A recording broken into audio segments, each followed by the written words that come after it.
আমরা আরামবাগ থানায় এসেছিলাম আরামবাগ জেলা প্রেস ক্লাবের পক্ষ থেকে, কারণ আমাদের আরামবাগ পোস্ট ডিজিটাল মিডিয়ার সাংবাদিক সুরজ আলী খানকে এক টোটো ড্রাইভার কাম নেতা হুমকি দিয়েছিলেন। এবং শুধু হুমকি দেওয়া নয়, যে কোনো সময় প্রাণনাশের একটা প্রচ্ছন্ন হুমকি ছিল, গালাগালাজ করেছিল, নানা রকম ব্যাপার হয়েছিল। সাংবাদিকদের যে সহজে চমকানো যাবে না, সেটা কিন্তু আরামবাগ জেলা প্রেস ক্লাব আগামী দিনে বুঝিয়ে দেবে। আমাদের সমস্ত সদস্যরা একসাথে লড়ছে এবং এর একটা বিহিত করে ছাড়বে। আমরা সেই বিষয় নিয়েই সুরজ আগেই আরামবাগ থানায় অভিযোগ দায়ের করেছিল এবং সেই বিষয়টা আমরা আরামবাগ জেলা প্রেস ক্লাবের পক্ষ থেকেও আইসি সাহেবকে লিখিতভাবে জানিয়েছিলাম। আজকে এসেছিলাম এখানে আরামবাগ থানাতে বিষয়টা খোঁজ খবর নিতে, এবং সেখানে আলোচনা সদর্থক হলো এবং আইসি সাহেব পুরো বিষয়টা দেখবেন এবং প্রয়োজনীয় ব্যবস্থা গ্রহণ করবেন আশ্বাস দিয়েছেন। এবং সাংবাদিকদের নির্দ্বিধায় কাজ করতে বলেছেন। একজন পদস্থ অফিসার যেভাবে সাংবাদিকদের কাজের পাশে দাঁড়িয়েছেন, এটা গণতন্ত্রের পক্ষে একটা শুভ ইঙ্গিত।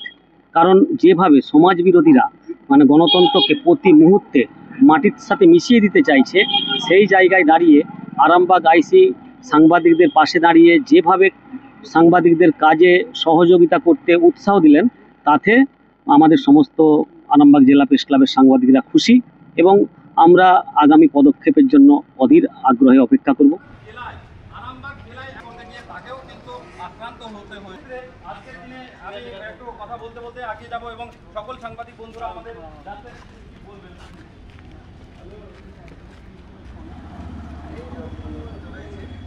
আজকে আমরা সবাই মিলে এসেছি আইসি সাহেবের কাছে। আমরা শাস্তির জন্য আবেদন জানিয়েছি আগে, এরপরেও আমরা চাইছি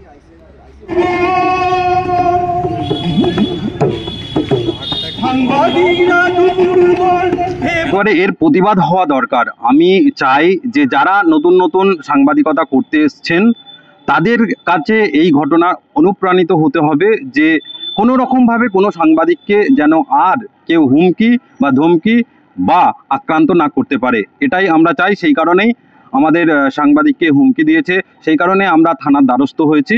এবং সঙ্গে সঙ্গে পাশাপাশি আমাদের আরামবাগ জেলা প্রেস ক্লাব তারাও কিন্তু এই ঘটনার পুরোপুরি তদন্ত করে ব্যবস্থা নিতে বলেছে। এবং 3 দিন পার হয়ে যাওয়ার পর কি হলো না হলো সেই নিয়ে কিন্তু আরামবাগ জেলা প্রেস ক্লাবের সম্পাদক সজল সামন্ত তিনিও পুলিশের সঙ্গে কথা বলেছেন। পুলিশ আশ্বাস দিয়েছে ঘটনার তদন্ত করছে। এখন যেটা জানা যাচ্ছে নাকি ওই টোটো ইউনিয়নের নেতা তিনি ফেরার। এখন দেখার বিষয় যে পরবর্তী কি হয় না হয়, তারপরে সেই রকম পদক্ষেপ নেওয়া হবে।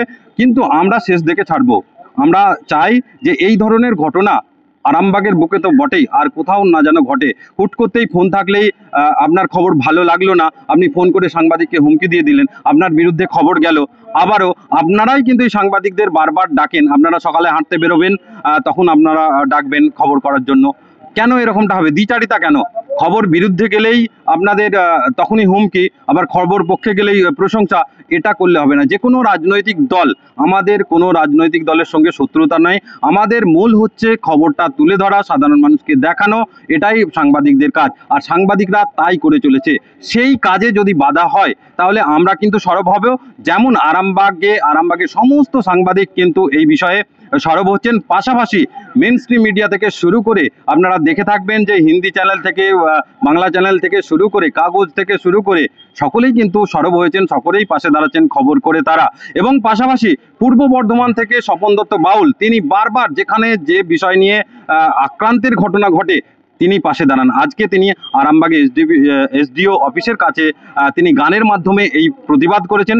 তিনি বলেছেন যে মুখ্যমন্ত্রীকেও এই বিষয়ে জানাবেন, এমনটাই কিন্তু হওয়া উচিত। এটাই সাংবাদিকদের জন্য আপনার মন কেন কাঁদে? কারণ বাউল তো অনেক রয়েছেন। দেখুন, আমি যেমন নিঃস্বার্থ বাউল, সমাজ সচেতনের বাউল, তেমনি সাংবাদিকরাও কিন্তু একজন সমাজ কর্মী। এটা অনেকে জানে না। গণতন্ত্রের চতুর্থ স্তম্ভ সংবাদ মাধ্যম, তার কিন্তু একটা পার্ট সাংবাদিক। সাংবাদিকরা যদি খবরই না করতে পারতো, সাংবাদিকরা যদি রোদ জল খরা বন্যা উপেক্ষা করে সেই স্থলে ছুটে না যেত, গোলাগুলি চলছে সেখানে ছুটে না যেত, মানুষের সুখ দুঃখ কাছে ছুটে না যেত, মানুষের বাড়ির ভেতরে ঢুকে না পড়তো, তাহলে তো আমরা খবর পেতাম না। সাংবাদিকের খবরের জেরেই দেখেছি কোনো স্কুল খুলে যাচ্ছে, বন্ধ স্কুল। সাংবাদিকের খবরের জেরেই আমি দেখেছি মিড ডে মিলে নুন ভাত ফ্যান ভাতের বদলে ডিম ভাত আনা হচ্ছে। সাংবাদিকের খবরের জেরেই আমি দেখেছি কোনো জায়গাতে মেয়েদের উপর অত্যাচার করা হচ্ছে, দোষীদের শাস্তি দেওয়া হচ্ছে। কারণ সাংবাদিকরাই কিন্তু আমাদের খবর সংগ্রহ করে দেয়, তার জন্য তারা যে বিরাট মাইনে পায় তাই নয়। অনেকেই সাংবাদিক সম্বন্ধে জানেন না, সাংবাদিকদের অত্যাচার করেন, নিগৃহীত করেন, তাদেরকে মেরে ফেলেন, তাদের হুমকি দেন, তাদেরকে বলেন দেখে নেব। আমি কিন্তু এটা মানবো না, কারণ আমি মুখ্যমন্ত্রী আমাকে 3 বার সম্বোধনা দিয়েছে। আমি শুনলাম আরামবাগেতে খবর করতে যাওয়ার জন্য আরামবাগের যে সাংবাদিক তাকে নাকি কোনো টোটোওয়ালার ইউনিয়ন নেতা হুমকি দিয়েছেন, দেখে নেবেন। এটা কি আবার নবান্নের মুখ্যমন্ত্রী 3 বার সম্মানিত শিল্পী, মুখ্যমন্ত্রী কখনোই বলেন নেই কোন টোটোওয়ালার ইউনিয়নকে যে আরামবাগের সাংবাদিককে অপমান করুন।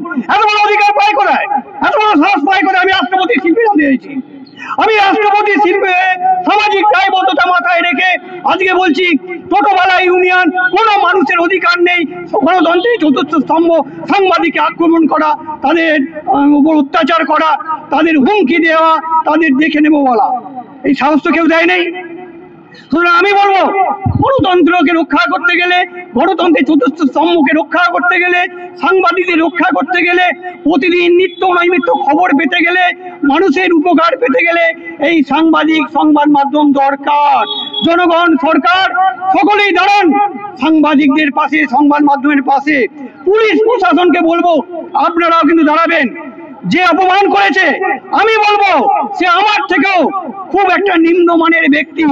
আমি কিন্তু মানুষের জন্য কাজ করছি, সে মানুষের জন্য কাজ করে না। টোটোওয়ালার ইউনিয়ন তার এত বড় সাহস কি করে হয়? দরকার পড়ে আমার কাছে সে জবাব দিক, আমি মুখ্যমন্ত্রীর কাছে নিয়ে যাব। মুখ্যমন্ত্রী কি বলেছে? সেই টোটোওয়ালার ইউনিয়নকে সাংবাদিকদের অপমান করো, হুমকি দাও, তাদেরকে তুমি ধমকারি দাও, কোথায় বলেছে? এরকম কোনো নির্দেশ নেই। কারণ আমি নবান্নে সবসময় যাতায়াত করি, নবান্নের মুখ্যমন্ত্রী আমাকে 3 বার সম্বোধনা দিয়েছেন, এতবার সম্বোধনা কাউকে দেয়নি। কেন দিয়েছে জানেন? আমি সমাজের কাজ করি, মানুষের কাজ করি, কারো কাছে কিছু নিই না। তেমনি সাংবাদিকরা কারো কাছে কিছু নেন না, সামান্য কিছু একটা তাদের প্রাপ্যতে তারা কাজ করে চলেন। কি কষ্ট তাদের উপর অত্যাচার, তাদেরকে মারধর, তাদেরকে নিগ্রহ, মেরে ফেলা, তাদেরকে হুমকি দেওয়া, তাদের শাসানো, এটা কি ব্যাপার? তারা তো গণতন্ত্রের চতুর্থ স্তম্ভ থাকবে না, রক্ষা পাবে না, সাংবাদিকরা রক্ষা পাবে না।